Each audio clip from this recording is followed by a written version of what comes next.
का मैं आप लोग को बताती हूँ कि पूरा आईब्रो करने के बाद आप यहाँ से एक धागे को तिरछा रखिए और इस तरीके से निकाल दीजिए।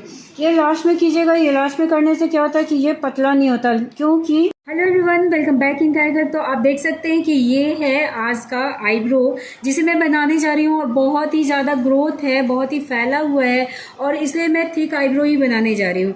तो बहुत सारे टिप्स और ट्रिक्स देने वाली हूँ, पूरे वीडियो को लास्ट तक देखिएगा। टिप्स और ट्रिक्स जो मैं दूंगी वो बीच बीच में मैं देते जाऊँगी। तो सबसे पहले मैं यहाँ पे कट कर रही हूँ बड़े हुए हेयर को। तो आज का वीडियो बिगिनर्स के लिए, जो बिल्कुल भी नहीं जानते हैं आईब्रो, उनके लिए। देखिए धागा कैसे लपेटेंगे, धागा ऐसे लपेटे और ये देखिए मेरे 2-3 फिंगर ही इसमें हैं और ये फिंगर में इस तरह से लपेट के इस थंब से मैं इसे प्रेस करने वाली हूँ। तो इस तरीके से मैं यहाँ पे काम कर रही हूँ। देखिए यहाँ पे ये आईब्रो में इस तरीके से धागे को बिल्कुल सीधा रखेंगे। कहाँ तक? जहाँ तक बाल आ रहा है, जहाँ तक आपको लेना है। ये आ गया और ये धागा जो है हेयर के अंदर चला गया। और अब मैं ये लेफ़्ट हैंड को प्रेस कर रही हूँ और लेफ़्ट हैंड को प्रेस करने के बाद आपका हेयर निकल जाएगा। देखिए इस तरीके से लेफ़्ट हैंड को प्रेस की और इस तरह से मैं निकाल दी। ये हेयर जो है थोड़ा हार्ड है, तो क्या करना है, थोड़े थोड़े हेयर को ही लेना है। अगर आप एक बार में ज़्यादा हेयर को लेंगे तो कस्टमर को पेन होगा। तो इस तरह से आप देख सकते हैं कि यहाँ तक मैं गाइडलाइन बनाई। अब इसी गाइडलाइन से आगे बढ़ी इस तरीके से और ऐसे मैं निकाल दी। अब देखे होंगे, यदि आप मेरे पुराने सब्सक्राइबर हैं तो आप लोग देखे होंगे कि मैं 2 से 3 स्ट्रोक में ऊपर का शेप कर देती हूँ, लेकिन आज मैं थोड़े थोड़े हेयर को निकाल रही हूँ। तो इस तरह से अगर हार्ड हेयर हो तो आप थोड़े थोड़े हेयर को ही निकालेंगे, जिस तरीके से मैं अभी कर रही हूँ। तो इस तरीके से देखिए, यहाँ से देखिए अब फिर से ये हार्ड है तो 2-2 बार ही निकालना है। तो इतना करते हुए मैं पहुंच गई आँच के पास। आप देख सकते हैं कि ये यहाँ से हेयर निकल गया और मैं पहुंच गई आँच के पास। और इतना के बाद इधर का आईब्रो, इधर का शेप करने के लिए यहाँ से डायरेक्ट ऐसे तिरछा रखना है धागे को और ऐसे हेयर के अंदर धागे को ले जाना है और ऐसे आपको निकालना है। तो इस तरीके से आपका जो शेप है वो बहुत ही अच्छे से आएगा। देख सकते हैं कि इधर का भी आपका शेप हो गया है और इसी तरीके से आपको ये शेप करना है। तो ये बहुत ही अच्छे से दिखेगा। यहाँ पे ये जो आपको एक दाग दिख रहा है, यहाँ पे कट लगा हुआ है इसलिए ये आ रहा है। अभी का कट नहीं है, पहले का कट है। तो इस तरह से ये शेप हो गया और अब मैं करने जा रही हूँ नीचे। और नीचे के लिए सबसे पहले स्ट्रेचिंग बहुत अच्छे से करना होगा। स्ट्रेचिंग जब भी करना है तो यहाँ से करना है। बताइए, आपको स्ट्रेचिंग बहुत अच्छे से करना है तो स्ट्रेचिंग यहाँ से करना है। और इसके बाद मैं बता रही हूँ आप लोगों को थिक आईब्रो। तो थिक आईब्रो के लिए क्या करना है, ये यहाँ पे आपको ध्यान देना है कि कितना चौड़ा रखना है। जितना चौड़ा रखना है उतने पे धागा को लाकर फंसा लेना है। तो मैं धागे को ऊपर से लेकर के आई और यहाँ तक मैं रुक गई, यानी कि यहाँ तक इतना चौड़ा रखना है। और इसके बाद 2-4 हेयर निकालना है। जैसा कि मैं हमेशा बताती हूँ कि 2-4 हेयर क्यों ही निकालना है, इससे आपका गाइडलाइन बन जाएगा। तो देखिए मैं यहाँ पे गाइडलाइन क्रिएट कर रही हूँ इस तरीके से। और इसके बाद इसी से आपको आगे बढ़ना है, ऐसे यहाँ से आगे ऐसे बढ़ना है और बस इसी से आपको आगे बढ़ते चले जाना है। आई थिंक आप लोग को दिख रहा होगा कि ये जो गाइडलाइन बना है वो नज़र आ रहा है। ठीक है, तो यहाँ पे देखिए मुझे लग रहा है कि 1-2 हेयर है, तो मैं इसे अच्छे से क्लीन कर ले रही हूँ, क्योंकि क्लीन आईब्रो ही सबको पसंद आता है। और कभी कभी क्या होता है कि आपका धागा स्लिप कर रहा है तो आप धागे को हटा दीजिए तोड़ के और आप पाउडर को फिर से डालिए और निकालिए तो अच्छे से निकल जाएगा। तो यहाँ मेरा गाइडलाइन बन गया है और इसके बाद मैं आगे बढ़ रही हूँ इसी गाइडलाइन से। तो यहाँ से मैं आगे बढ़ रही हूँ इस तरीके से, सेम उसी लाइन में आपको बढ़ते चले जाना है।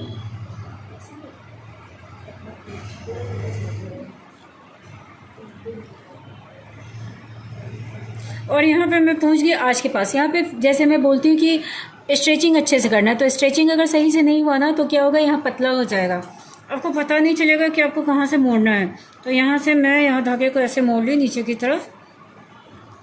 और यही चीज़ नहीं ध्यान दीजिएगा तो क्या होगा, ऊपर ऊपर ऊपर चला जाएगा धागा। और जब ऊपर चला जाएगा तो आपका शेप तो ख़राब होना ही है, पतला हो जाएगा वहाँ। तो ऐसे मोड़ करके ऐसे इस हेयर को निकाल देना है। और कई बार क्या होता है कि कस्टमर स्ट्रेचिंग नहीं अच्छे से करते, तो आपको बार बार ये चीज़ ध्यान देना है, बार बार बोलना है कि स्ट्रेचिंग अच्छे से हो। क्यों? क्योंकि स्ट्रेचिंग नहीं अच्छे से होगा तो स्किन भी कट सकता है और शेप तो ख़राब होगा, सो होगा ही। तो इस तरीके से यहाँ पर शेप हो गया और अब मैं बना रही हूँ, एक्स्ट्रा हेयर को निकाल रही हूँ। इस तरीके से आप एक्स्ट्रा हेयर को निकाल सकते हैं।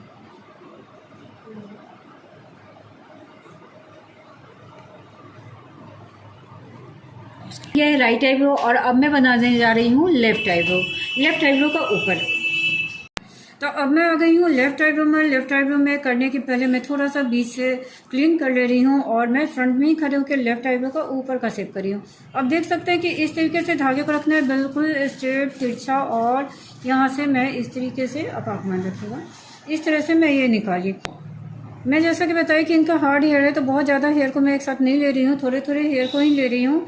तो इस तरीके से, और काफ़ी ग्रोथ भी हो रखा है, तो इस तरह से मैं थोड़े थोड़े हेयर को ले रही हूँ और वही गाइडलाइन बनाते, गाइडलाइन के हिसाब से आगे की तरफ बढ़ते जा रही हूँ। और फ्रंट से जो करना है बस आपको आज शेप तक ही करना है, आज तक ही करना है, बाकी का सारा मैं लेफ़्ट साइड जा कर के ही काम करूँगी।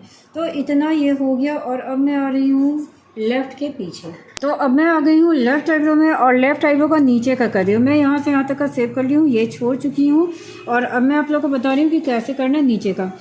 आप लोग यदि बिगनर्स है तो आप ध्यान से देखिए कि कैसे शेप करना है, कैसे धागे को आईब्रो में लेके जाना है। देखिए इस तरीके से धागा लेके आईब्रो के बीच में जाना है और इतना करने के बाद थोड़े से हेयर लीजिए और उसे आप रिमूव कीजिए।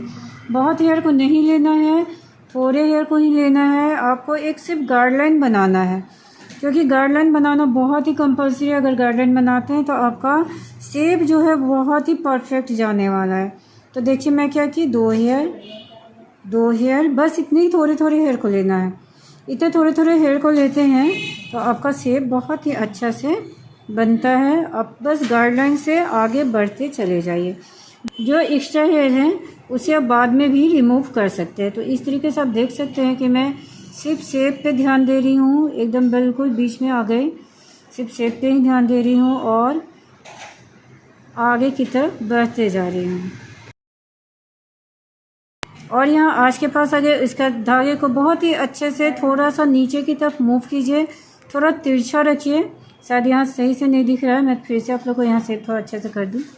तो मैं यहाँ आज तक आ गई हूँ और आज के बाद आपको धागे को ऐसे थोड़ा सा नीचे की तरफ मूव करना है।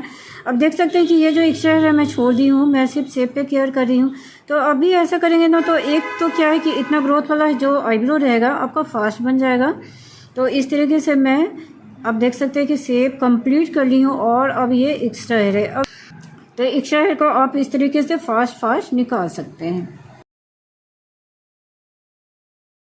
ये लेफ़्ट आईब्रो भी कंप्लीट हो गया, बस यहाँ का ये बाकी है। तो यहाँ का मैं आप लोगों को बताती हूँ कि पूरा आईब्रो करने के बाद आप यहाँ से एक धागे को तिरछा रखिए और इस तरीके से निकाल दीजिए।